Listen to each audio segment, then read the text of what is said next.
avec un animateur scientifique au pavillon des sciences de Bourgogne-Franche-Comté. C'est la fête de la science avec un thème cette année ? Oui, alors c'est l'avenir et le passé qui doivent se mélanger. Imaginer l'avenir en utilisant le passé, c'est ce que font beaucoup de scientifiques. Effectivement, on s'appuie sur ces connaissances pour anticiper ce qui pourrait venir dans le futur. Très bien, on va faire quelques expériences ensemble, des expériences très très simples pour vous inciter à aller faire un tour sur la fête de la science dans plein d'endroits en Bourgogne-Franche-Comté. Plutôt que de vous faire un catalogue, on va déjà commencer par vous éclairer un petit peu. Si vous ne connaissez pas la fête de la science, voilà quelques infos mises en lumière et en images. Moi, je suis sûr que la Terre est plate. Ah bon? Tu crois? Si vous faites partie des 18% de jeunes grand entre plasma, 18 et s'il vous plaît. 24 ans qui doutent que la Terre est ronde, courez à la 28e édition de la Fête de la Science. Ça se passe du 5 au 13 octobre prochain et vous pourrez partout en France aller à la rencontre de scientifiques, profiter de portes ouvertes exceptionnelles dans des laboratoires de recherche, des facs, des musées, etc., etc. Une vraie fête populaire pour tous les âges avec tout plein d'animations, d'ateliers, de conférences et j'en passe. Le thème de cette année, raconter la science, imaginer l'avenir. Bouleversement climatique, intelligence artificielle, biomimétisme, révolution numérique, génétique, bref, vous pourrez vous confronter aux grands enjeux du 21e siècle.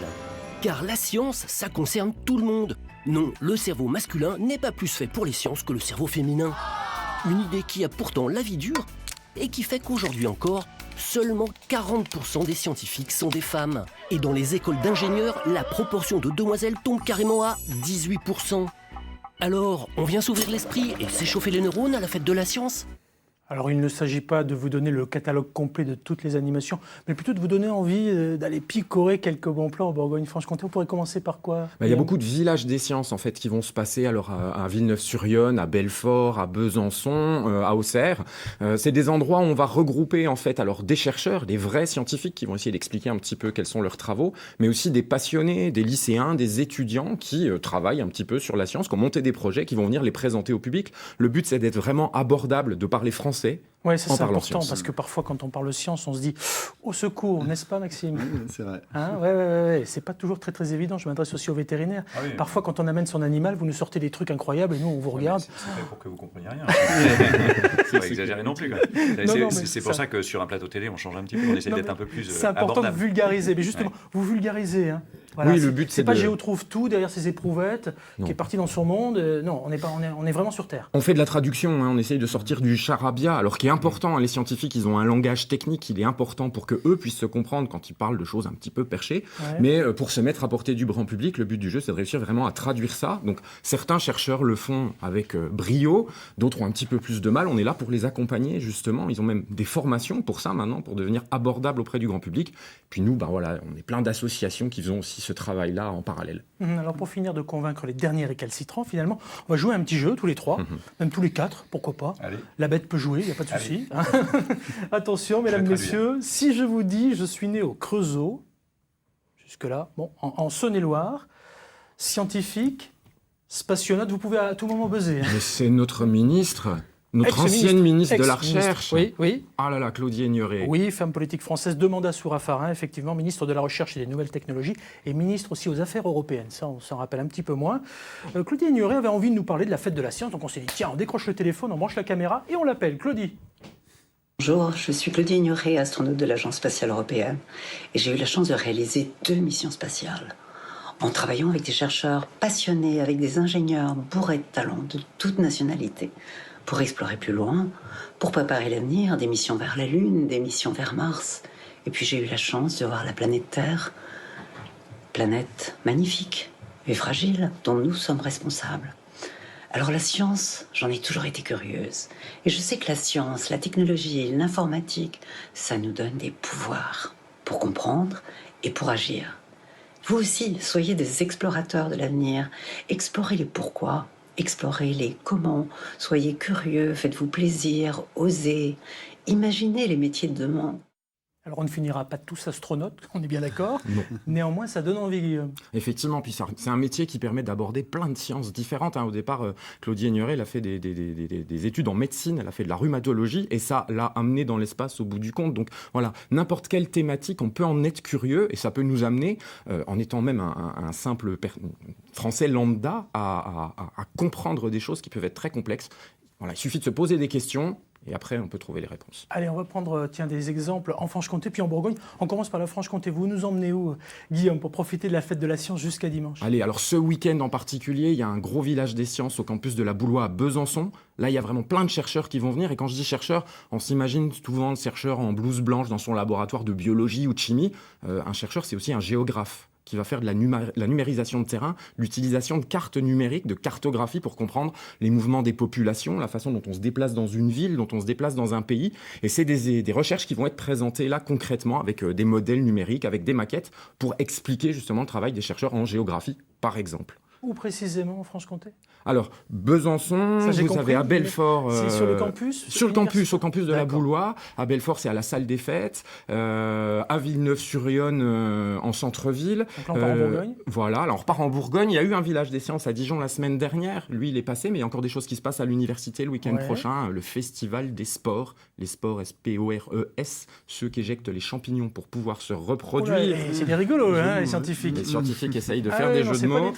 C'est pas des tristes. Je ne sais pas si on voit l'image, là, il y a des petites choses que vous nous avez emmenées pour faire une petite expérience d'ici quelques minutes, pour bien qu'on comprenne. C'est le genre d'expérience qu'on retrouvera si on se déplace sur une des nombreuses fêtes de la science qui a lieu chez nous en Bourgogne-Franche-Comté. Il y a les manips des scientifiques, les manips un peu complexes, alors qu'on ne peut pas forcément sortir des labos. Et puis il y a aussi celles qu'ont inventé, tiens, par exemple, des collégiens ou des étudiants à l'IUT de Chalon-sur-Saône. Il y a des étudiants qui vont présenter des petites maquettes, des petits projets qu'ils ont inventés pour réussir à traduire leurs recherches, leurs sujets d'études au grand public. Donc c'est passionnant quand c'est en plus des passionnés qui en parlent. Ouais. Maxime Trolla et vous, Jean-Jacques Dens, vous avez déjà participé à une fête de la science ou pas? Jamais, non. Non plus. Écoutez, moi j'ai essayé une fois.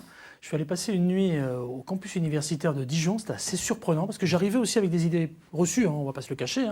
Je me suis dit, ils sont un peu dans leur monde, c'est quand même bac plus 22, je vais quand même ramer et attaquer la falaise. Finalement, j'ai compris des choses très très simples. Donc ce que je vous propose, c'est peut-être d'essayer de nous faire comprendre aussi quelque chose d'assez simple. Vous nous avez emmené quoi là dans quelques minutes, on va découvrir quoi? En plus des deux miennes qui sont déjà imposantes, je vous ai ramené une maquette d'oreille pour essayer de comprendre comment on perçoit les sons qui nous entourent. C'est des sujets de recherche importants en acoustique et puis aussi pour comprendre comment fonctionne notre cerveau. D'accord, et on se rendra compte que ce n'est pas la taille des oreilles qui fait l'audition. Comme souvent. Comme bien souvent dans plein de choses, la taille n'y est pas... Enfin, il n'y est pour quand? Vous avez compris. On ne va pas le faire, c'est un peu tôt le matin. D'accord, parfait. La fête de la science pour s'ouvrir l'esprit sans trop se chauffer les neurones, c'est donc jusqu'à dimanche. Vous savez que vous pouvez aussi interagir avec nous via un numéro vert. On va lancer un top à l'interaction, on va aller se retrouver pour une petite expérience. Vous avez la parole, c'est gratuit, ça se passe au 0805 383 383. Nous vous écoutons, s'il vous plaît. Le selfie, merci. Le selfie, non, peut-être pas. Alors, bon. C'est dommage parce que moi, j'avais quand même quelqu'un qui souhaitait nous poser une petite question sympathique. Il devrait arriver normalement. Voilà. Bonjour, je m'appelle Adélaïde, je suis professeure des écoles et j'aimerais savoir comment mettre en place des activités scientifiques pour intéresser mes élèves à la science tout en les amusant. Merci d'avance.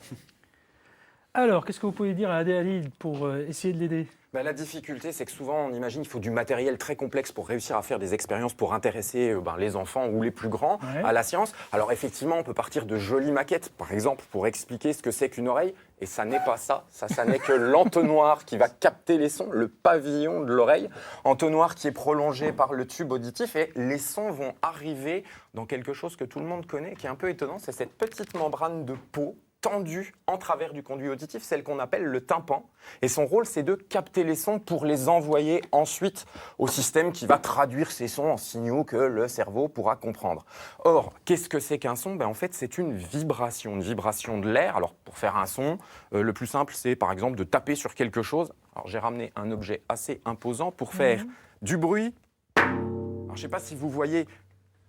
vibrer. Ah oui, là, il faut y aller. Peut-être voyez-vous la bouteille vibrer, la bouteille trembler. Et cette vibration de la bouteille va se transmettre à l'air qui nous entoure ici dans le studio. Cet air va trembler jusqu'à nos oreilles, jusqu'au tympan et le faire vibrer. Et pour s'en rendre compte, j'ai tout simplement ramené, et c'est là où on peut faire de la science avec pas grand-chose, mon bol de petit déjeuner, un morceau de cellophane bien tendu dessus, et puis un petit peu de sel, c'est toujours important dans une expérience scientifique qu'il y ait un petit peu de sel. C'est le sel de la vie, c'est ça ? Exactement. Tout ça pour vous montrer que la membrane tendue, comme notre tympan tendu en travers de notre oreille, va recevoir les vibrations de la bouteille à distance. Hein. La bouteille vibre, elle fait vibrer l'air et l'air en vibrant fait vibrer la membrane. J'en ai mis du sel que pour qu'on puisse se rendre compte que la membrane vibre, ainsi que nos tympans en ce moment. Et cette vibration transmise par le tympan au cerveau va permettre d'entendre le son.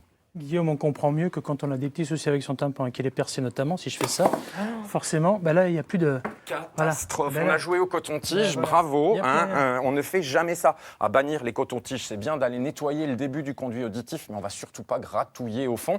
Et ça se fait très bien avec l'appareil adapté. J'ai nommé l'auriculaire, le petit doigt qui est juste adapté pour aller retirer la petite cire protectrice de notre oreille. Et d'un coup d'un seul, hein. Oui, il ne faut pas aller trop profond. Non, il ne faut pas aller trop profond. Tiens, j'ai quelqu'un au téléphone qui me demande si ça vous a plu. Oui, ça m'a plu, moi, ça nous a tous plu. Enfin, j'espère que ça vous a plu. C'est le genre d'expérience, en tout cas, qu'on pourra découvrir du côté des fêtes de la science un peu partout. Alors, il y en a tout plein d'autres. Là, on vous en a fait une en version TGV, quoi. Voilà, il a fallu choisir un sujet. Il y a des centaines de sujets différents, de l'archéologie, de l'astronomie, des mathématiques. Et oui, aussi des mathématiques, c'est de la